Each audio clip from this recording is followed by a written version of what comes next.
রামকৃষ্ণনগরে বহুচর্চিত পাতা বাবার দরবারে বেসামাল ভিড়, ঠেলা ধাক্কায় অল্পবিস্তর জখম একাধিক।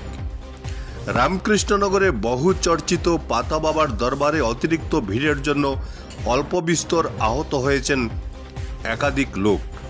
পাতা সংগ্রহের জন্য লক্ষাধিক মানুষের ভিড় জমে গতকাল। ঠেলা ধাক্কা শুরু হলে পদপৃষ্ট হয়ে গুরুতর আহত হয়েছে এক শিশু, তবে বাকিরা অল্প বিস্তর আহত হয়েছেন। যদিও সামাজিক মাধ্যমে 3 জনের মৃত্যু হয়েছে বলে প্রচার করা হলেও প্রশাসনিক বা হাসপাতাল সূত্রে মৃত্যুর কোনো খবর নেই।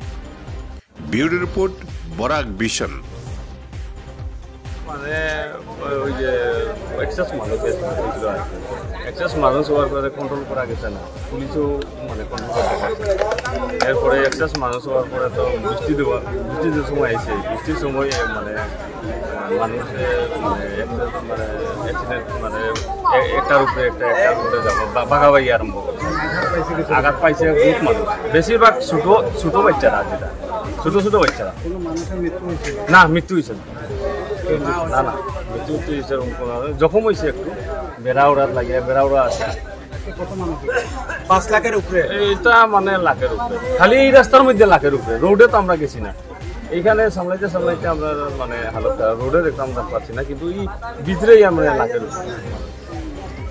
অত বেশি তো একজনের দেওয়া উচিত নাই, পারাও যায় না। এটা আনাও লাগে এক সময়, গিয়ে আনতে একটা সময় লাগে। মহালয় আর 2 দিন বন্ধ, আর দুর্গা পূজার 5 দিন বন্ধ থাকবে।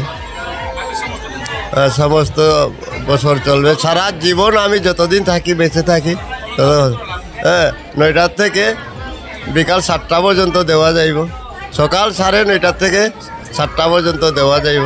তারপর তো একটা পাতা উতা আনা লাগে, এই সেই মাঝখানে একটা খাওয়ার একটা রেস্ট, চা পানি আছে, এই ধরনের চলতে থাকবো আমি যতদিন সুস্থ, যতদিন পাতা আছে ততদিন। পাতাও তো একটা শেষ হইতে পারে, শুকনা দিনে শেষ হইতেও পারে।